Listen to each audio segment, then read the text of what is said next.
Hi, I'm John Kiriakou, and thanks for joining us for another episode of Deep Focus. Today, I want to tell you about a friend of mine. Burt Thakur is the embodiment of the American dream.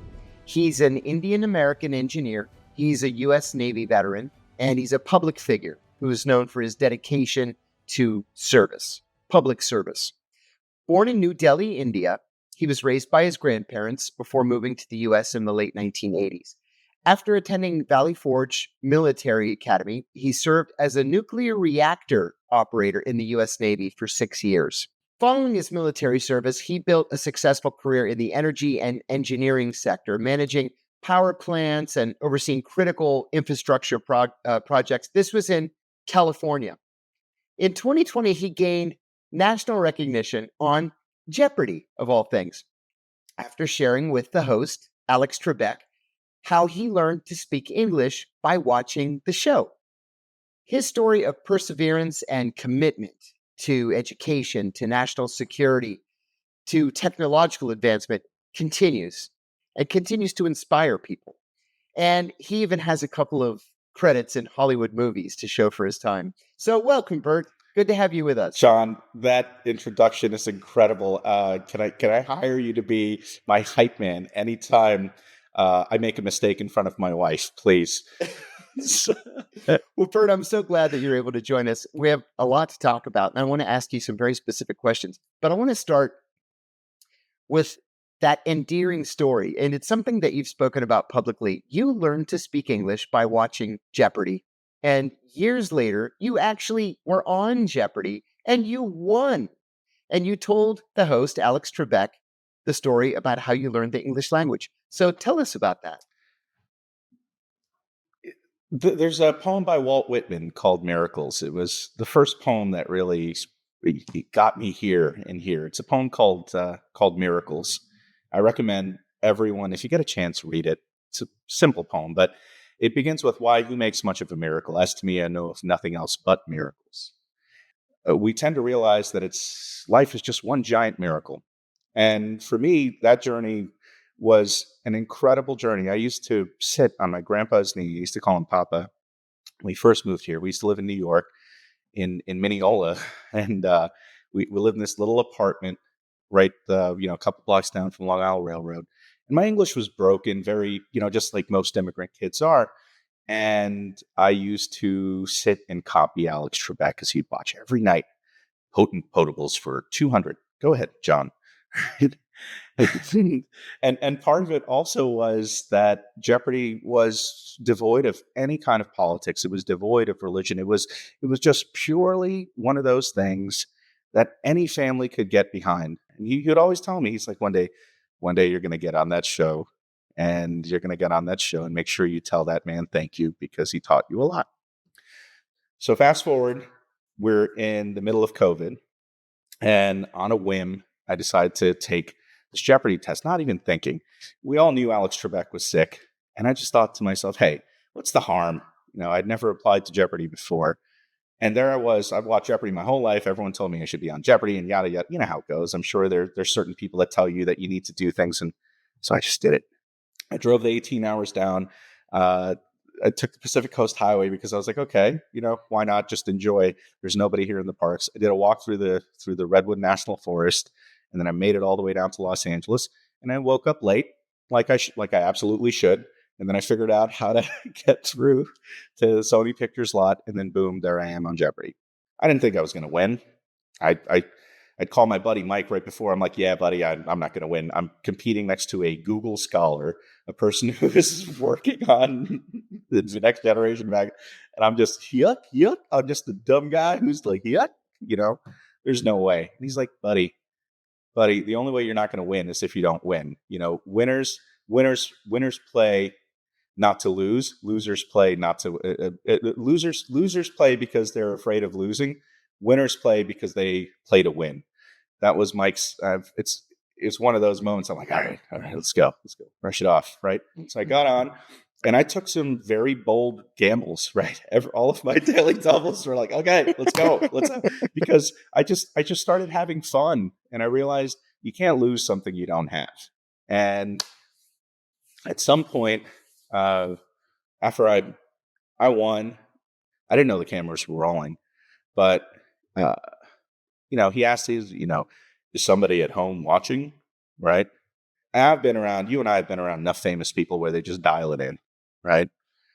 No, not him. He was concerned about everything, every pronunciation. I didn't say that right. I didn't say this. Let's do it. And he was in pain. He would sometimes, but he kept doing it over and over again, and you could tell people were like water. He's like, no, it's going to change the tone of my voice. I'll be fine. I can drink in 30 minutes. He kept talking about how he owes it to us. He owes it to the viewers. And you could just tell this was a man who was, if I can go from the outside and look in, this is somebody who realized that his legacy wasn't cemented in the cult of personality, was cemented in the work that he did. Or at least that's the way I interpreted it. It was a very good lesson to learn.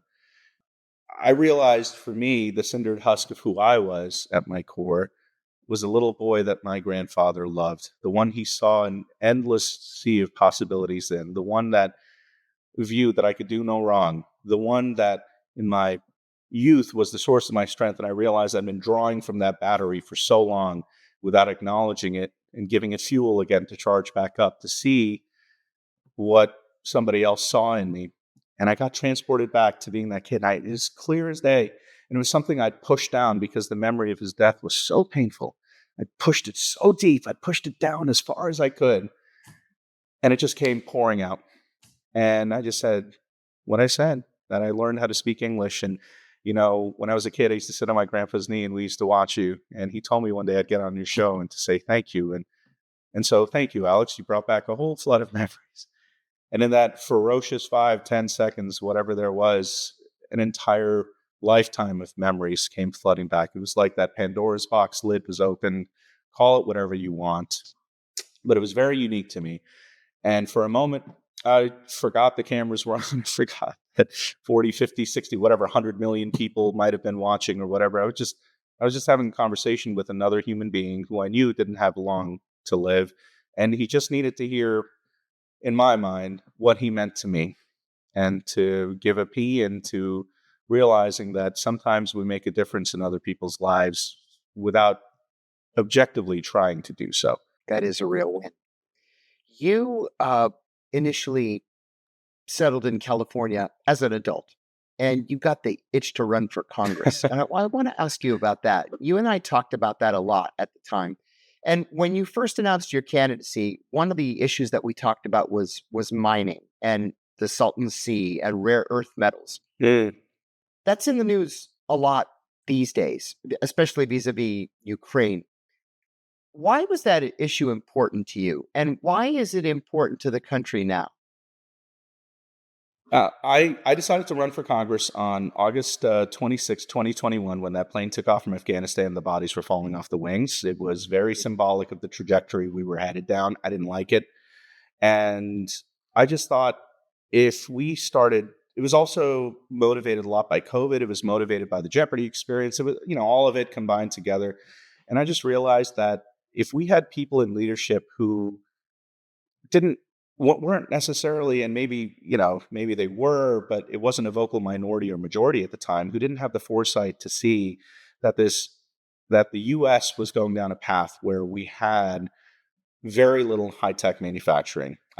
I was, perhaps it's because I was working in the data center space and I could see the demand from the ground floor, right? Sometimes the battle of information is what wins modern economies and their wars. I mean, ultimately, it's that. And if you read Gun Germ Steel, it's always about resources. But information is also a resource. Information, I would argue, is data is the new oil, if you will. And I saw that coming from a very, very strange perspective because I was at the ground floor seeing that infrastructure get built. But I also realized that we didn't have jobs. We didn't have any sort of manufacturing in the U.S. I saw the New River and the Alamo River at that time. I lived in Southern California. They were the two most polluted rivers in the Western Hemisphere. People were dying of cancer. And I started looking at the Salton Sea, and no politician at that time was talking about the Salton Sea. And it was causing an enormous amount of environmental damage. But you had both sides of the political parties, if you will, with prominent players investing heavily in that land. You had, without naming names, you have arguably some of the most prominent billionaires gobbling up land all around that area. So I decided to do a deep dive, and I realized that there was a sea of lithium underneath the Salton Sea. And in that geothermal brine, you also had rare earth metals that were dissolved. And I looked at the studies and the feasibility studies as well as the samples. And I thought to myself, okay, we are heavily relying on rare earth materials from Central African republics and from China, Afghanistan, lithium, you name it, things that are tantalum, cadmium, all of niobium, all of these things that help to build transistors, help to build our next generation. I mean, look, this is just full of rare earths, right? And the raw earth manufacturing was happening in these essentially third world countries, or these areas that are, let's just say, very economically distressed. You're getting a product for extremely cheap, then you are refining it, and then you are manufacturing it in countries that overtly were saying they're hostile to us. And then I saw firsthand with what happened in COVID, how the supply chain of our most critical in essence, our critical industries were just destroyed. Whether that was an N95 mask that was being sold for $50 to a healthcare system, down to an availability of a drug to treat diabetes, to the availability of chips. And I remember at one of my sites, we were limited. I'll never forget, we were limited on building this several $100 million site that was going to, I'm not going to say who the client was, but let's just say it was a very important client, okay? Essential for the United States. And it was limited by a single 4,000 amp breaker. And I thought, this is not right? So for me, I saw that as a need, and I tried to lobby on behalf of that concern with numerous people. I mean, you'd read the letter I'd written to a different industry to talk about how, the influence is going. Well, I did the same thing with various people. I got no response at the county, state, local, federal, nothing. So I said, okay, I'm just going to be this. I learned one thing, is that the squeaky wheel gets the most attention. I said, okay, I'm going to do it. And I ran as a Republican in a D+25 district, which was to see, hey, if I can figure out a way to get the voice out for the common people, if I can, represent the true ideals of more power to the local government than the federal and state government, if I could get more power to, in essence, the ability for the electorate to have the vote, the vox populi should be the power at the local, county, and state level, right? And if I could get more of that kind of power, utilize the federal government funding by sitting on committees to actually drive policy in that direction, I could make a difference.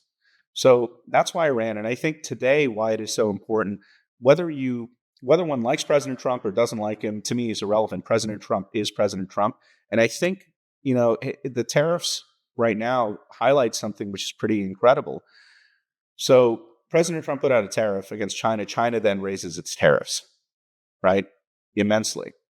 And in a sense, an economist might differ with me, but to me, look, I'm just somebody, I don't own a semiconductor manufacturing company, but I'm the recipient of what semiconductor manufacturing allows, right? And so if another country essentially can cripple us because they just don't like the way our policy is doing, right? And if there is such a high demand of reciprocal tariffs, in a sense, where it's an unfair balance, where American goods are essentially being shut out from the global market, I mean, if we don't course correct, at least in some direction, or say we're serious about it, part and parcel, we can be crippled in our most extreme sense. And I would argue that our military, let's just talk about that first, from a national defense perspective, and from some of the people you work for, John, you're heavily reliant on the modern world. But people don't have the resources that organizations like yours are full of. Like, organizations like yours are full of people like you who are going to be crafty and be resourceful and figure stuff out. But the average person, A, does not have that resource, nor do they have that, if you will, the human capital that has that, fifth gear to go out and be like, no, I'm going to figure stuff out, right? How does that help? How does that help the cancer patient who's dying in a hospital? How does that help the single mom with a kid with disabilities who needs something like this to go forward? Or conversely, how does that help the guy who wants to buy a PlayStation 5, right? Let's go on the other end of the Yeah, spectrum, right, right? And right. so I don't want us to reduce our quality of American life. I'm an immigrant. My parents moved here and brought me with them because they thought we didn't move to a milk toast country. We didn't move to an average country. We moved to the best country in the world. In fact, we didn't just move to the best country in the world. I argue we moved to the pinnacle, the pinnacle of what civilization could be. The dream of America is one that is so bold that it forces us to raise the bar in a way that is impossibly high. And I think that's a pretty cool thing. I don't think that that is something we should compromise and slack just because there's a sudden amount of guilt that seems to happen for some reason in the hotbed of intelligentsia. Whereas most Americans are like, what is wrong with setting the bar high? What is wrong with making sure we have the best healthcare, the best medicine in the world? What is with the best jobs that are available, the best creature comforts? I mean, my God, Americans on average work more than any other country in the entire world. We work very hard for what we get, and we build an amazing society. So, to answer your question, John, I think the reason why those of us on the ground who were seeing this firsthand, because we were part of essential businesses that were going through COVID while every other business lagged, we saw that as a huge demand in supply chain logistics. And so I think it was just, I'm somebody who took action based off the data that I was seeing because the data wasn't matching the narrative. So the government was putting out a narrative, but the data on the ground was not, it wasn't meshing. And so I decided to run to see if I could raise influence in that area. And I think I was pretty successful, at least in my area. A lot of people got interested in it as a net result. And in the federal government side, look, now rare earth metals and manufacturing and AI and power generation, all the things that I ran on are the top 4 or 5 priorities, and pharmaceutical research. And these are, that was my exact policy platform a few years ago. I want to talk to Burt about the role that Indian Americans have in politics today. Indian Americans are an increasingly important bloc. Yes. Even the Second Lady is Yes. Indian American. So tell us about the emergence of Indian Americans as a political force in the United States. When did this happen? Are Indian Americans homogeneous politically? And what are the important issues for the community? Well, I think one of the coolest things is happening tomorrow. I'll send you a video if we can make it happen. But I have a 101-year-old Indian woman coming out to vote for me. That's Dude, we have a 101-year-old woman, an American citizen who is 101 years old, coming out to vote, and she just happens to be of Indian descent. And so That's great. the beautiful thing about it is that there are many parallels between India and the United States.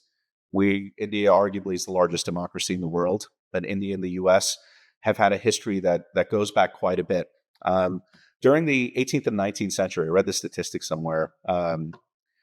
About 80% of the entire wealth of the British Empire came from its crown jewel, which was India. So some modern scholars estimate that's in excess of $45 trillion came from that. During the 18th, 19th century, guess what? 60% of the entire economy of the United States came from Great Britain. So you have this kind of synergy in terms of India being a direct contributor in terms of a capital investment in the United States, going back a very, very, very long time. And so that interconnected dynamism, if you will, between the two countries has existed. Maybe it wasn't formal through binding resolutions or whatever, but just because of politics. And once again, going back to the raw materials, everything is always about materials and what shapes the global economy at the time. You have this ebb and flow between the two nations. I think politically speaking, most Indians, and this is something I remind people of all the time, if you look at India, traditionally the voter turnout in the Indian population, even in the villages, is north of 95%. Think about that. Even a village will vote. Most elections have 95, 97% turnout. And that is an incredibly high voter turnout, right? In terms of percentages. I mean, we're happy in the electorate here in the US if we have 25% voter turnout or 50%. Politicians are, or conversely, no, because it gets people out of power, right? But having that voice of the people, I think is very important. Here in the U.S., I think so many Indians were historically they were in the community, but also separate from the community for a pretty long time when they first moved here. Generally speaking, my name, my given name isn't Burt. It's Siddharth, right? And if you notice, my nose is broken, and that's because I used to get into fights because nobody would pronounce my name, and my mother changed it to Albert because she wanted me to have an easier time.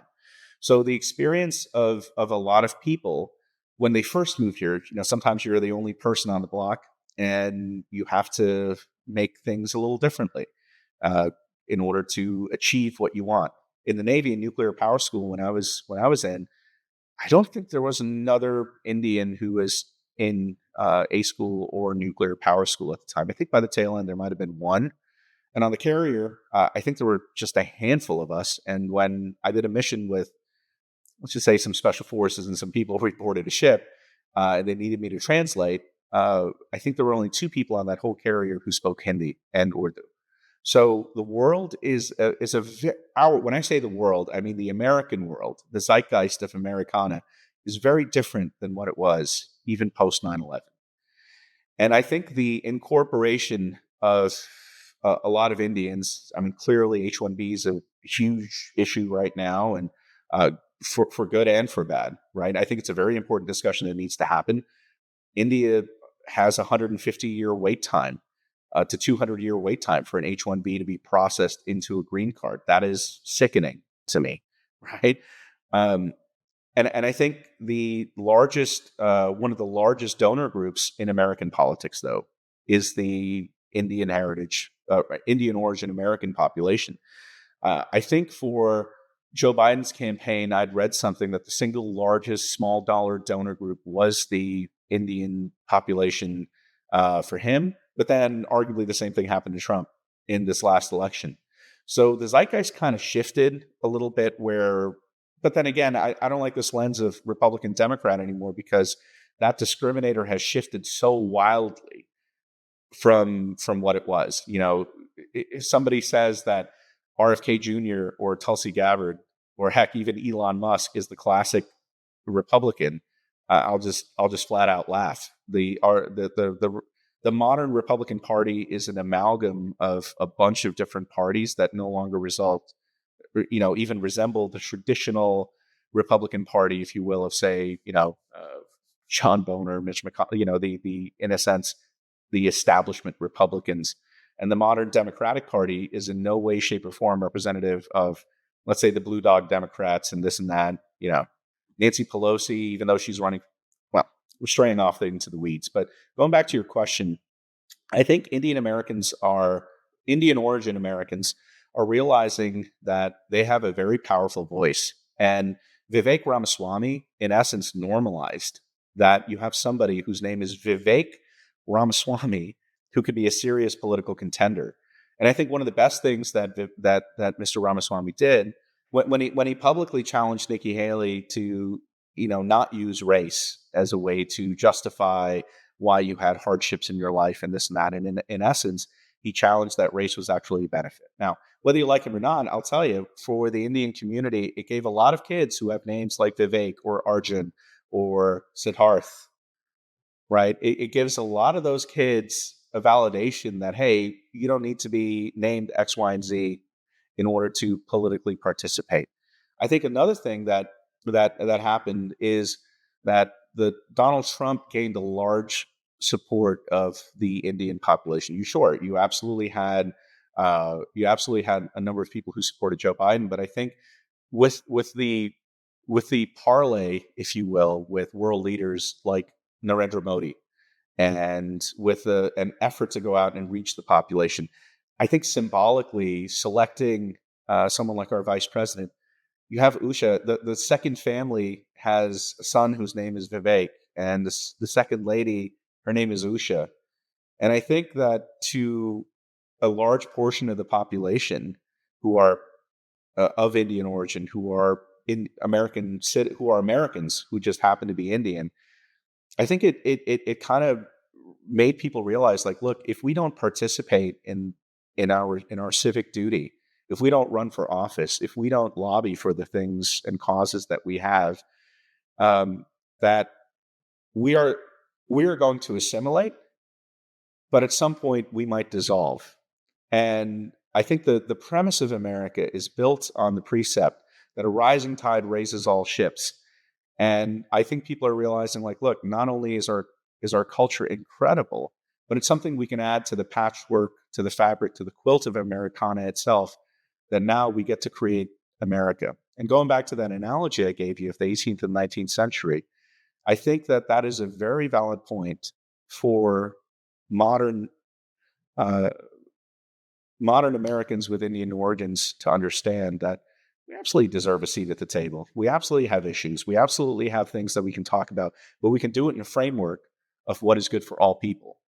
And if we have doctors, if we have lawyers, if we have engineers, heck, we have criminals. We're it's just we are the subset of American society. Generally, we tend to have lower crime rates. We tend to have lower, traditionally higher incomes, higher education, et cetera.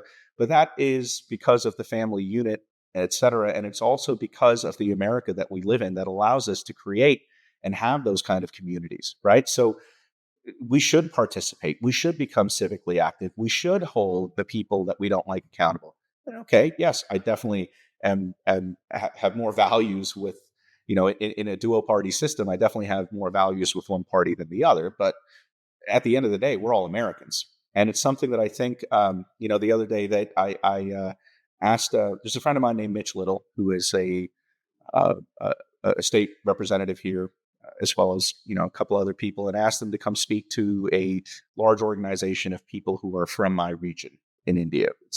I'm from the state of Bihar, and he was stunned because he grew up in a small town farming area in Texas, and they're giving presentations at Bihar about the wheat fields and how most of us were farmers. And in a sense, subsistence farmers. He's like, this is insane because this is how I grew up, right? And so that's I think more and more and more people are realizing that we are just Americans, and it's okay to have your culture, and it's okay to participate, and you make America better because you participate. But we're also very grateful for the United States. Bert, what is India's role in the world right now, and especially in the global economy? It's the most populous country in the world. It has a capitalist economy. It's a member of BRICS, which I think is critically important. So, what does all that mean for the United States? Is India an untapped market for the United States, or is maybe the United States an untapped market for India? I think the last question is the more relevant one, and I think it's both. I think that the big tech kind of started it. I think it was Microsoft first who had the rotating shift, 12 hours here, 12 hours in Mumbai because it was, or Hyderabad because it was the time zone. I did the same thing with Deloitte and Touche. Oh, I had to fly to Hyderabad for 6 weeks, okay. and they work U.S. hours, which was crazy to me. Yeah, Wow. my body never adjusted No. to this weird dichotomy. I think that it's kind of a numbers game, right? And I think that one of the cool things that we have to realize is that there is an enormous amount of efficiency that happens with that kind of synergy. And I'll put something out in terms of just pure cost. We can definitely work with India for, say, strengthening our presence in space. I think India was able to launch 80 satellites for $200 million, and this was a couple of years ago, right? We can't even get a payload into low Earth orbit for that amount of money, pretty much, right? And so if we were to think of it in those terms, I think it would be a good strength. Now, Russia and India historically have enjoyed a relationship, but I argue that that was in large part due to the British. Okay, I mean, if you take a look at what happened in Pakistan and the India Pakistan war conflict that happened in the 70s, and how one side picked Pakistan, the other side picked India, right? I mean, okay, tribal difference. What happened in the 70s and 80s, I call them tribal differences, even with the US and Russia. Okay. It was that policy, and I've read Kissinger's entire book on diplomacy. That kind of thinking, yeah, there's still some lessons you can take from it, but I think that that world is dead. The internet and the connectedness of all of us killed that. Now you can topple entire nations on Twitter. Okay. So diplomacy of the Kissinger style of rule is dead. Alfred Thayer Mahan still holds true. But with drones, okay, all right, like the entire world has changed. I think that strategically, India is in BRICS. India is like the U.S. on the Security Council during the Russians, during the USSR, I should say. Okay, do you understand that reference? I do. So you have anti-U.S. governments in the form of, let's say, Brazil. Uh, China, you can't tell me Xi Jinping is only out for anybody other than the CCP. Okay. Um, Russia, you have Vladimir Putin, who is, well, Putin is Putin, right? But with India, you have the same kind of, rational, in a sense, a monolith. And let's not forget, it's a monolith because of its G20, G5 status now in terms of GDP. So a lot of the raw materials processing, but military, all of these things are pretty heavily centered in India. It's got its own independent space program. It doesn't really rely on anything. It's got a fairly strong navy. It's got a fairly strong armed forces, but its industry took off. I'll never forget. I was in a meeting in 2015. This is years ago, and there was a general manager of a very large Indian company who said, look, the directive is they want to have a 4% per annum GDP growth rate. And at that time, it was insane. You're telling me a billion people are going to somehow get a 4% GDP? Like, ha, ha, ha. That's India now, right? And so somehow it's managed to do that. And more importantly, it's managed to figure out how to allocate its resources. We're talking water, we're talking electricity, and also realized during COVID, somehow it had the lowest COVID death rates. And we still don't know why. Maybe that had to do with the quinine, maybe that had to do with natural immunity. We don't know. But somehow a country as densely packed as that was unaffected by a disease that crippled everyone else. Another thing that we have to realize is that it is the blockage to the Silk Road, to the One Belt, One Road initiative. And so in essence, you have this like wedge that's right in the middle, and you have to go around that wedge over the Karakoram Ridge and the Himalayas and all that stuff just to get back out to Pakistan, which is also contentious, before you make it out to Afghanistan, Iran, all those other places, right? And out to the west. You're buttressed by Ukraine over here, which is also stopping, and then you're buttressed by sympathetic nations, but you still have to get around that.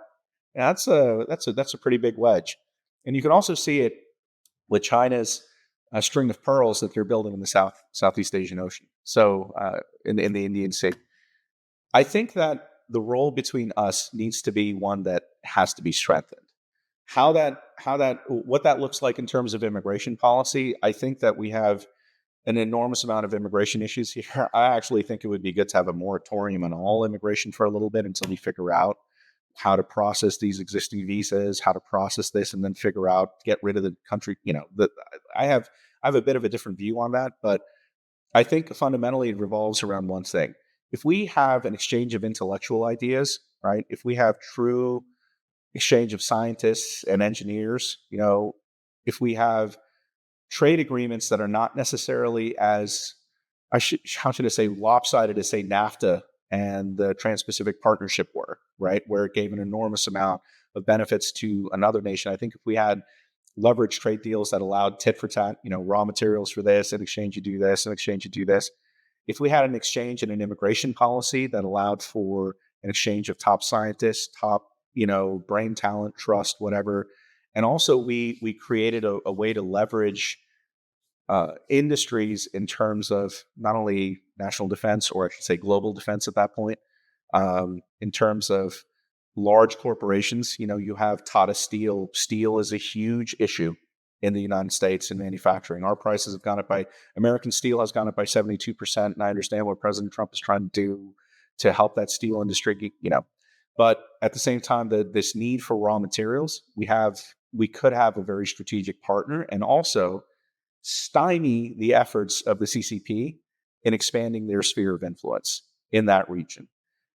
I think in addition to that, we're going to need to get along with, at some point, the East and the West hemispheres have to figure out that we belong on that same planet. And although we're separated by the largest ocean in the world, we are one globe. And so how we bridge that giant area known as the Pacific Ocean for a partnership where, once again, the U.S. sphere of influence that was blocked by China. Luckily, we have Japan. We used to have Australia. Now that's fallen essentially to the CCP influence, right? That sphere of influence is rising, and I think one other move that we could utilize with India is its relationship with Russia. India has a very good relationship with Russia, or historically has, and they could, in a sense, be the intermediary for a lot of political, cultural, social issues and figure out ways to end conflict a heck of a lot sooner than when they begin. In essence, India could be the Switzerland of the East. It could be the Hague of the East if we allowed it to be. That's my thought. You are now in Texas. You're in the city of Frisco, and you're running for council there. Yes. Listen, you and I have known each other for a long time. Our viewers likely don't know you, but I think they can get a sense of the kind of person you are just from this conversation we're having. With that said, you were assaulted on the campaign trail the other day. What in blazes was that about? I watched the video a couple of times. I'm like, I have no understanding of how this happened. What can you tell us? Okay. So you have to look at the players. Let me set the scene, John. Okay. The scene is this. There is and in case you're wondering why I'm running for local office, it's because I realized, okay, you know what? Most of the problems that I was looking for at the federal level, the way I see it, have been taken care of. And I'm somebody who's always, solutions driven. And I thought, okay, I could bide my time and this and that and wait to get a flashy office. But that's I don't like my property taxes going up, and I'm ticked off. So I saw that my property tax over the last couple of years have gone up.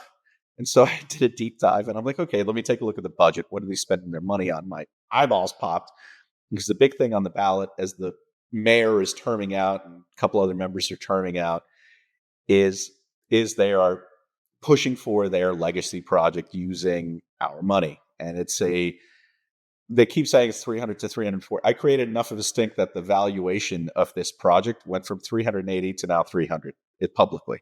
Okay. So it's a $380 million performing arts center. And the way that they're funding it is by using $160 million of our sales tax revenue. Remember that thing I was talking about earlier about the Frisco model? And part of this involves $120 million from private donations, and it's getting a $100 million LOI from another school district. So, okay, I'm all for growth if there's a need for it, but I saw a risk in this model which wasn't clearly defined, and it had to do with the operation and maintenance costs. And as somebody who had been in operations for a long time, I know that O&M rates get pretty dang expensive. And this was $7 to $10 million a year. And so in addition to the already stretched thin budget of our city, which is operating on a deficit on top of that. So there's no zero item or zero budget balancing that happens each year. It's just, deficits. It's a government, right? So deficit gets carried over. And although the council has reduced the rate of property taxes, the land valuation has gone up. So, if you're at 4% and your house's value is $100, you could lower it to 3.99, and now your valuation is 132. You're still paying more, right? You're paying more. And so that's the little grist that keeps getting done in order to fund these things.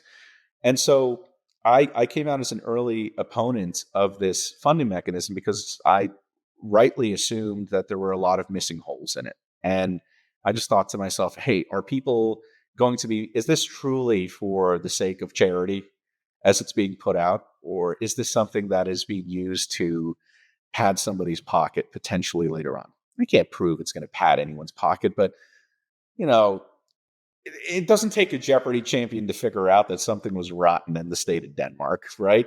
Right. So Right. anyway, I started digging in, and I realized that, hey, we are not going to have a parking lot. That's going to cost $75 million to build. The land is being given away for free. And that valuation that I was talking about, remember I was giving that analogy, if this is worth 1 million, that it's, well, we have case studies here. So there's a piece of property up the road, Legacy West, that its valuation was like 19 million back in 2000. It's worth 2.8 billion today.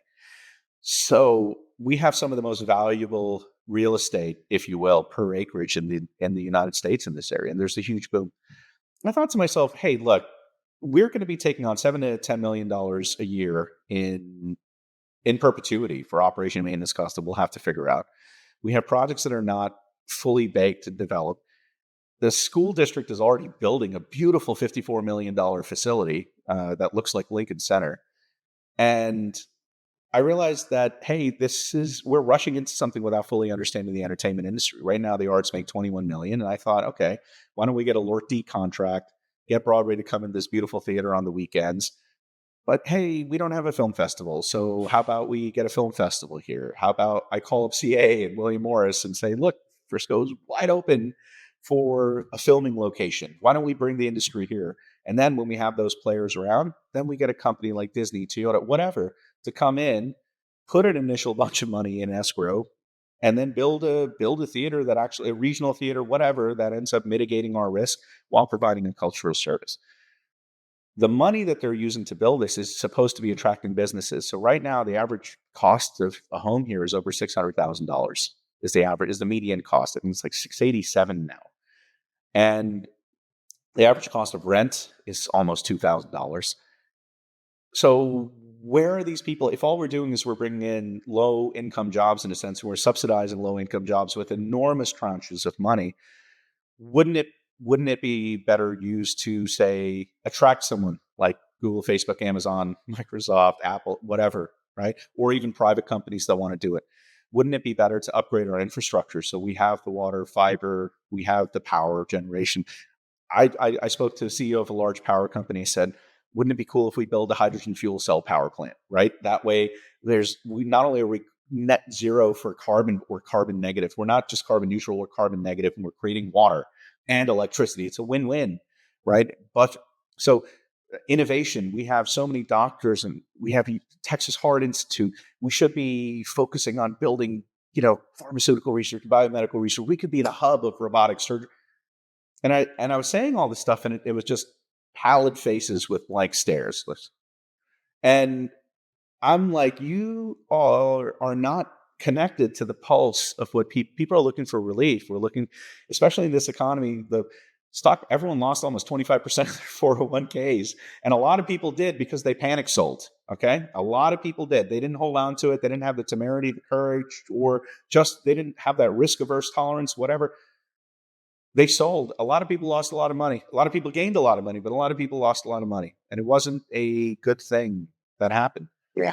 Agreed. So right now, our city, we don't have an animal shelter. We don't have a VA clinic. We don't, we are growing our population, and there are other things that we need to take care of and fund. So I decided to run against it. I ran against Prop A and B, which is on the ballot, right, to fund this thing.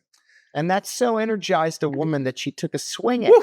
So in that video, I was at the polls. I was holding my sign, vote for Burt, vote for Burt, right? And one of the gentlemen in that video who came out actually said, "Hey man, I voted for you. And by the way, have you heard about this scandal that involves your opponent's husband?" Right? And it was something called Ketchup Caddy. I had no idea about it, but that's what he's talking about on the video. The lady who attacks me. So here's the beauty of it. So I found out a lot of stuff about her. She actually was associated with John Bolton, was one of the original Tea Party members and all that stuff. And she'd done a lot of consulting work, helped to get the current mayor elected, and was his chief of staff at one point. And my opponent actually worked for her at her lobbying firm. And she's the lobbyist for Ferris Wilks and all these other, really powerful people, or the Wilks development, et cetera. All this stuff I'm learning about now, right? And so here I am having a conversation with this gentleman who's telling me this stuff. And I'm like, whoa, I had no idea. I'm not going to, I wasn't going to use it politically at all, but it was just more like, okay, wow, okay. She came in, she interrupted. And I was just like, well, I don't like the way she's talking to him. We were having a conversation. So I pulled out a phone and just started recording because I'm at the polls and somebody's talking to a voter of mine and, in essence, intimidating him for talking to me. Right? Mm-hmm. So I'm taking that. Good point. Right? And then I start recording, and out of the blue, she turns around and she hits me. So hit me so hard that my phone, she slapped my hand and the phone fell out, and the screen got damaged and cracked. Look, in the grand scheme of things, I deadlift 405 pounds. It didn't feel good. Nobody likes being slapped in the hand. But to me, it highlights something a little bigger. That after that happened, I was afraid to call the police. Well, the last thing in the video is you saying, I'm calling the police. That's right. And I was afraid to call the police. And I think that's more so, I think that's the bigger story. Like, here I am, a political candidate who's running for city council, who's being attacked by the face of the PAC, the Political Action Committee, that is supporting this initiative for $160 million to be like, we're not building a cancer center here. We're building a theater, right? This is the first time in the history, probably, of theater where somebody got punched over Wicked, right? You know what I mean? I've never heard of oh, you don't want to see South Pacific? I've never in the history of my life thought that would happen. But here we are arguing about, or not even arguing about that, arguing about something that is, and if you are going to think that it's okay to hit people, but more importantly, if somebody like me who is running for an elected office, if somebody like me is afraid to call the police because of connections, it's a problem. Because of the connections to powerful people, right? That's not good. We should never live in a state where we are terrified to hold those in power accountable for doing something. And years ago, I'll never forget that book you made me read, John, because it changed the way that I thought about doing the right thing. Sometimes doing the right thing is so uncomfortable. But if I had not called the police, she would have arguably done it to somebody else and gotten away with it. Number two, what does that speak about? What kind of message does that send, that if you disagree with somebody's political opinion, that you're allowed to strike them? What does that say about somebody who's trying to record an interaction at a polling location at a university, right? What does that say is that you can silence people who you don't agree with, not even the person running, but you're silencing somebody's viewpoint about exposing something that has been secreted, that you can just shut them up by stopping it. And number four, going back to that point about the Indian community, right? Look, I'm Indian and I'm a veteran and I'm running for office, and this is somebody who is hitting someone like me. If I don't speak up, what does that do for my community? Exactly. What happened to her? After it happened, John, this was the worst part about it. After it happened, there was a doubling down of, you shouldn't have been recording me. There was no apology. There was nothing. No attempt at a mea culpa. No attempt at even, the worst part about it, even after that, when my opponent showed up, or her husband showed up, there was no mention of anything that happened. My opponent showed up, didn't say a word, didn't even come up to see. It was just basic tact. Now imagine this: if the roles were reversed, if that was me on the other side, I would still be in jail, right? So she was cited, she was let go. There were people, who were saying, hey, you shouldn't have made a big deal out of it. It's like, excuse me, no, absolutely not. It's not about making a big deal or not making a big deal. You cannot go around assaulting people, and you cannot go assaulting. More importantly, you cannot silence free speech, and you cannot participate in voter intimidation. You cannot, absolutely not. That is bullying 101. It is a tactic that should not be allowed by either side of the political spectrum. I hate it when I see it on all sides. And more importantly, what kind of leader will I be if I don't hold the people accountable? If I can't protect the very electorate that is coming out to vote for me, right?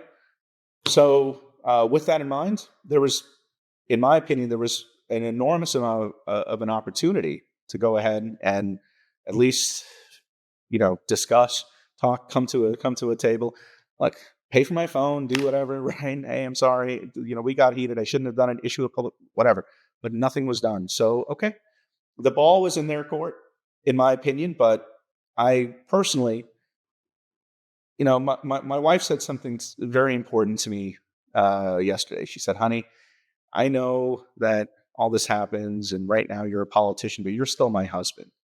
And what happens if something else had happened? I'm like, okay, fair.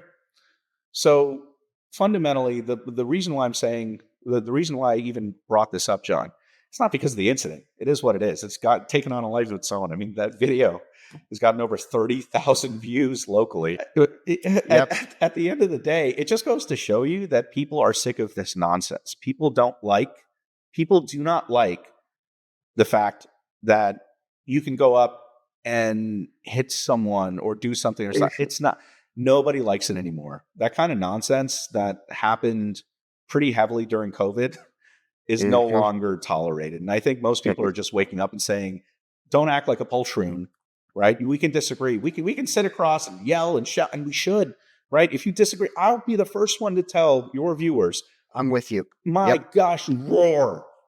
And make sure that roar takes you to the ballot box. Make sure that you absolutely verbalize whether you're for or against something. Make sure you do it. Scream from the top of the rafters. Make sure. But remember, your neighbor is still an American. Remember that certain things like kindness will never trump politics. If something, heaven forbid, happens to your neighbor, you should be the first one helping them, regardless of their political affiliation, sexual affiliation, gender, creed, whatever, who they voted for. The last thing that should divide you is who they voted for. That's right. A bunch of nonsense. And so, sorry about that. No, I'm sorry. Go ahead. There's a poem I love, and it's by Rudyard Kipling. It's called Is. I'm not going to go through the whole thing, John, but I'll begin.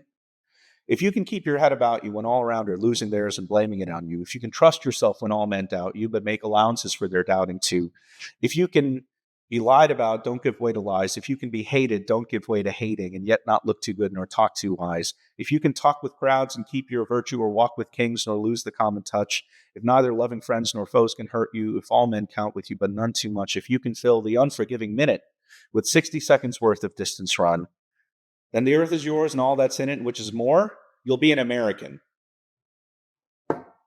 That's beautiful. Where can people go to learn more about you and about the campaign?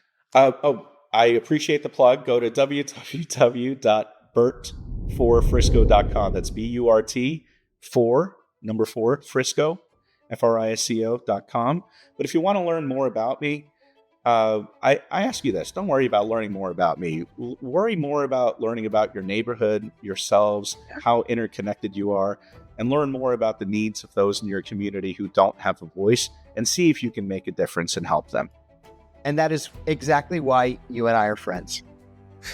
Burt Thakur, thank you so much for joining us. I wish you the very best in this campaign. I know it's the first of many for you. Thanks a lot, John Kiriakou, and thank you to everyone, and I appreciate all of you. Bye-bye. Thank you.